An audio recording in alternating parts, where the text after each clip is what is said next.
네, 목요일 아침 글로벌 마켓 나우의 김희욱입니다. 미국 증시는 이틀 연속의 나이스한 반등을 보였지만 우리는 어제도 따라가지 못했는데 오늘은 과연 어떻게 될까요? 만약에 오늘 따라간다면 어느 폭만큼, 어느 정도의 강도로 반등을 보일까요? 여러 가지 궁금해지는데, 솔직히 저도 이제 이 외신을 통해서 국내 증시, 외국인 수급을 항상 얘기를 드리는데, 요즘은 파생에 하도 후들리다 보니까는 이 외국인들도 좀 정상적인 이 수급에 따라서 움직이는 외국인이 얼마 안 남았지 않느냐, 한국 증시 이렇게 생각을 하고요. 그렇다면 이제 건전한 외국인이 한국 증시에 귀환하기까지는 우리에게 좀 시간이 필요하는데 그때까지 과연 어떻게 버틸까 이런 생각이 드네요. 일단 미증시는 이틀 연속의 의욕적인 반등을 나타냈습니다. 어제 같은 경우에는 이제 하방 포지션 청산이라고 하는 쇼커버링에 따라서 올랐다고 할 수 있죠. 오늘 이틀 연속의 상승세는 누가 봐도 아주 견조한 펀더멘탈을 근거로 해서 오른 것이죠. 실적 효과와 경제지표 효과가 동시에 통한 월가의 수요일 마감 브리핑 살펴보시죠. 로이터 통신입니다. 제목이 어제하고 좀 상당히 비슷하지 않나요? 어제 같은 경우에는 소매 판매하고 JP모간 실적이 미증시의 그 급반등을 이끌어냈던 것을 생각하면은 오늘 또 재방송 하듯이 비슷한 상황이 월가에서 펼쳐진 건데요. 그렇다면 오늘의 주인공은 무엇이냐? 바로 뱅크 오브 아메리카와 엠파이어 스테이트 지수였다. 그럼 어떻게 나왔는지 한번 자세하게 살펴보실까요? 먼저 뉴욕 지역 제조업 경기를 나타내는 엠파이어 스테이트 지수. 뉴욕에서 제일 유명한 게 엠파이어 스테이트 빌딩이니까 저렇게 이름이 붙어 있고요. 이게 왜 중요하냐면요. 보통 다른 경제 지표들은 제조업이든 소비든 소비 심리든 고용이든 주택이든 다 한 달에서 두 달 정도 이제 지연 데이터잖아요. 그러니까 이제 1월달 결과는 한 3월에 나오고 빠르면 2월달에 나오고 이런 식인데, 다른 경제 지표들하고 달리 이 엠파이어 스테이트 지수는 우리가 현재 살고 있는 1월분이라는 점에서 연초에 주목을 받을 수밖에 없죠. 근데 이번에 헤드라인 넘버가 상당히 훌륭했습니다. 12.51을 기록해서 예상치 3.3을 한 4배가량 뛰어넘은 동시에 지난 12월 당시 0.98로 거의 1에도 못 미쳤던 수치가 이번에 2.22로 상향 수정이 됐습니다. 지금 보시다시피 2014년 들자마자 급하게 반등하고 있는 현재 상황이 보이고요. 반등폭도 상당히 크죠, 이 정도면요. 그렇다면 연말 쇼핑 시즌은 이제 12월에 거의 마무리가 됐고 1월은 누가 봐도 이제 소비 경기가 조금 방학철인데 이때 제조업이 치고 나간다. 어떤 의미가 있고 어떤 동향이 있는지 보시겠습니다.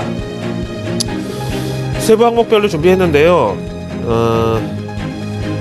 일단 신규 주문 같은 거 보면 이것도 이제 계절적 요인으로 다 해석이 가능합니다. 이거 제가 잘라서 풀이를 드리는 것이 아니고요. 이제 제조업의 경우는 9월, 10월 달에 생산을 대폭 늘리면서 연말 쇼핑 시즌에 대비해서 재고도 많이 쌓아놓고 해서 11월 달부터는 이제 생산을 좀 줄이겠죠. 그러다 보면 신규 주문은 이제 적게 들어오는 거고.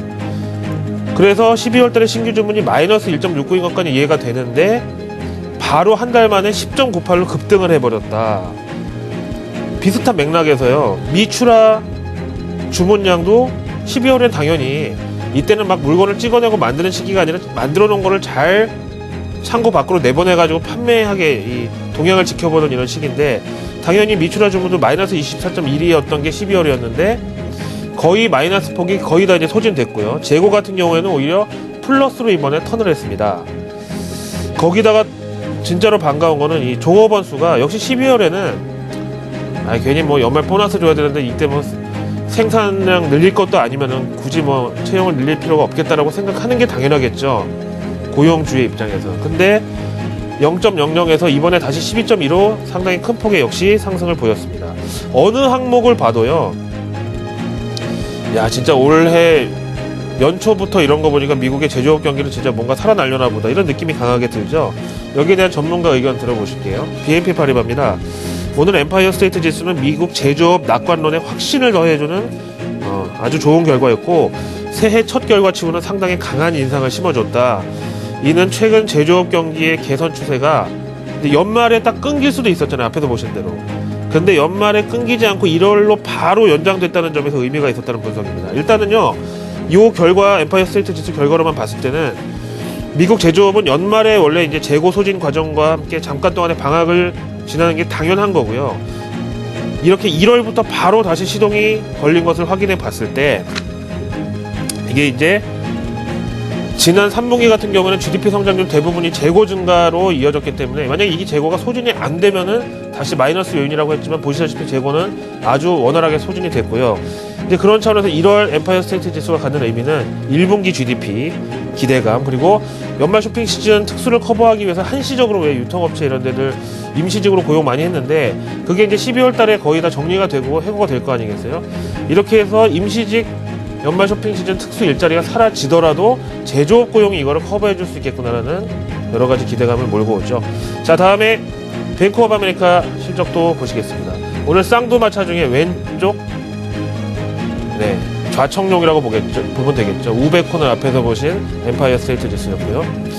일단 이름 자체가 아메리카 은행, 미국 은행입니다. 뱅크 오브 코리아가 한국은행인 것처럼 월가의 대표 주자 중에 한 곳이고요.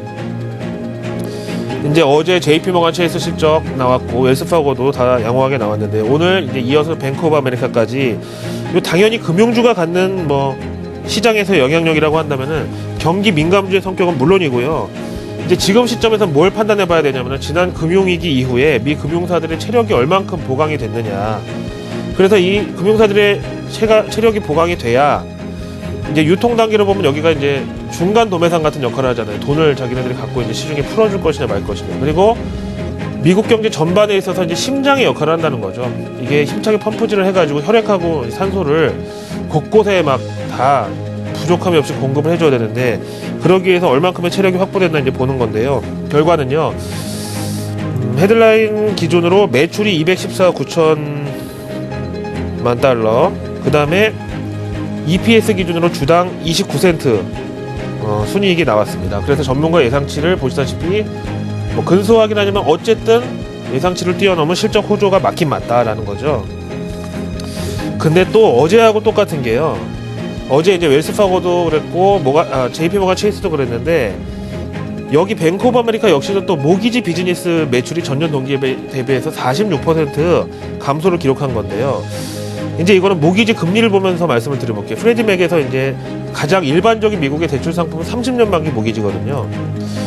근데 지금 여기 보시다시피 4분기, 그러니까 10월부터 12월까지 30년 만기 모기지 금리가 4.22에서부터 4.48까지를 기록했다는 거죠. 이게 이제 예년에 비하면 보시다시피 1%포인트 높죠. 작년 4분기에는 3.32에서 3.4였다는 거예요. 근데 보시다시피 금리 1% 별거 아니라고 하는 분들도 있겠지만 30년을 이걸 내야 되니까 얼마나 예민하겠습니까. 그런 차원에서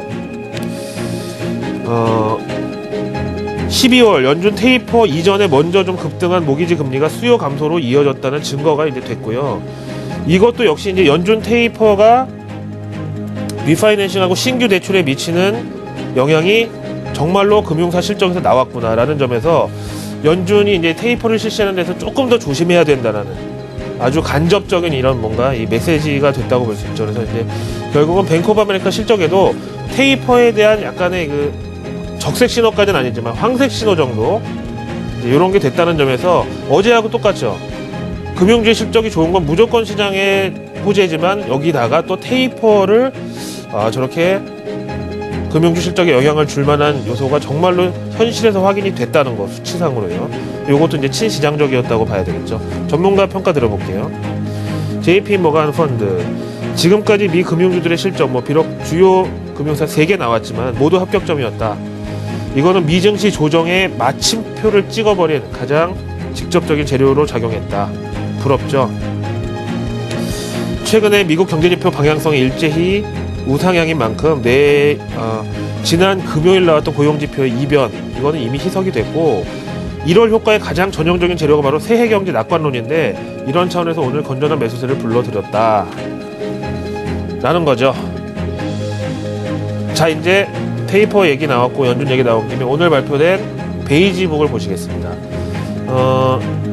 통상 FOMC 열리기 2주 전에 이제 베이지북이 공개가 되고요. 미국 경제의 정기 건강검진이라고 보시면 됩니다. 근데 이제 장황한 설명보다는요, 원래 뭔가 사람이 자신감이 있는 사람일수록 말을 별로 안 하잖아요.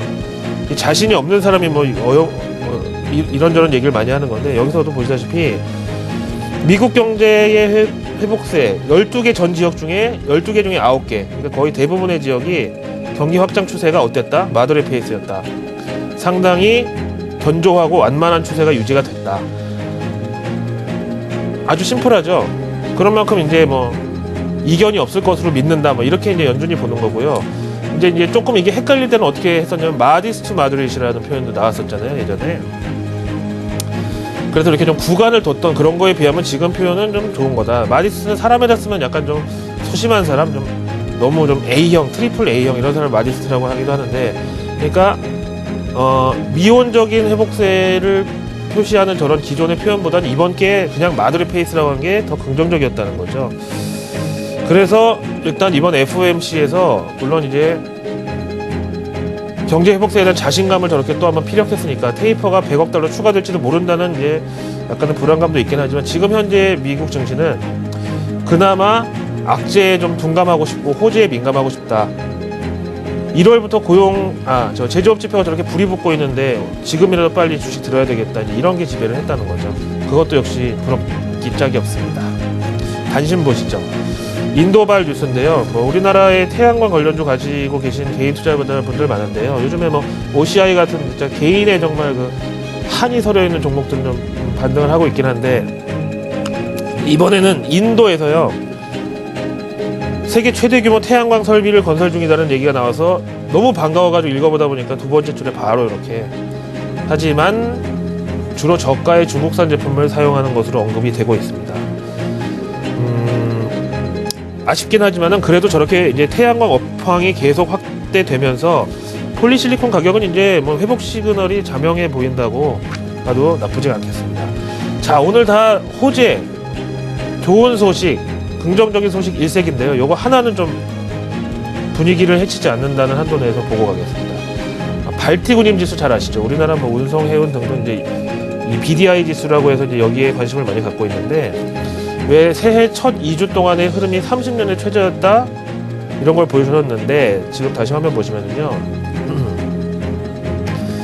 종합적으로 현재 이제 오늘이 1월 17일이니까 여태까지의 3주가 조금 못 되는 기간에 봤을 때 발틱 운임 지수의 객관적인 수치가 2008년도 금융위기 수준까지 추락을 해버렸다는 건데요. 근데 이게 이제 워낙 변동성도 크고 뭐 발틱 운임 지수가 뭐 여러 가지 변수가 많이 끼어든다 뭐 얘기도 있는데 요거를 보면 좀 생각이 다르게 드는데요.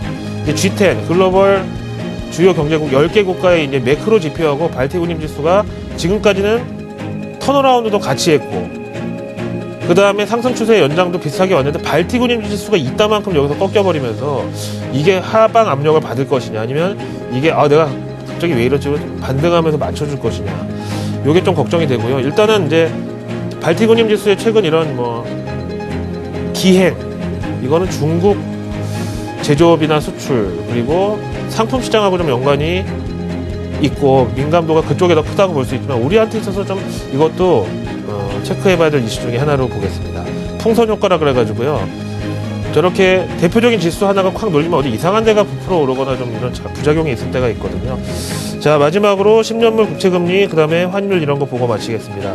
일단 10년물 국채금리 오늘은 약간 또 올랐지만은요 2.89%로 누가 봐도 지금 하향 추세에 뭐 중간에 있다고 봐도 나쁘지 않겠고요. 오늘 국채금리 상승에 대해서는 역시 안전자산에서 돈이 빠져나와서 위험자산인 주식으로 가는 과정에서 건전한 국채금리 상승이었다라고 말씀드리고 근데 이제 우리한테 있어서 손톱 밑 가시는 요거죠. 달러 대비 엔화 환율하고 니케이 지수 함께 보시겠는데요.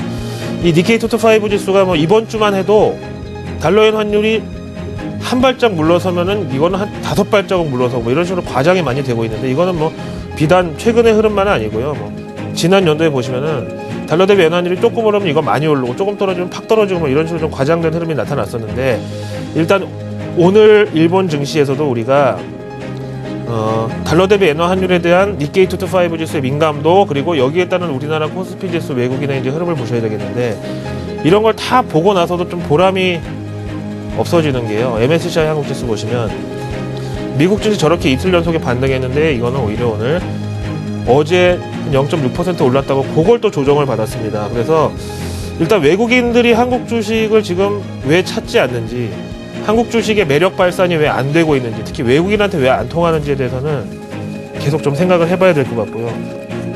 이제 오늘 만약에 외국인 뭐 MSCI 한국 지수하고 역동조화로 혹시 뭐 순매수가 들어온다고 해도 이게 또 언제라도 장중에 하시라도 외국인 선물 드리블에 따라서 방향이 바뀔 수 있다는 게 조금 서글프긴 합니다. 어쨌든 나라 밖의 날씨는 점점 따뜻해지고 따사로운 햇살이 우리한테도 결국은 오지 않겠냐고 생각을 하고 물러가겠습니다. 목요일 아침 글로벌 마켓 나우의 김희욱이었습니다.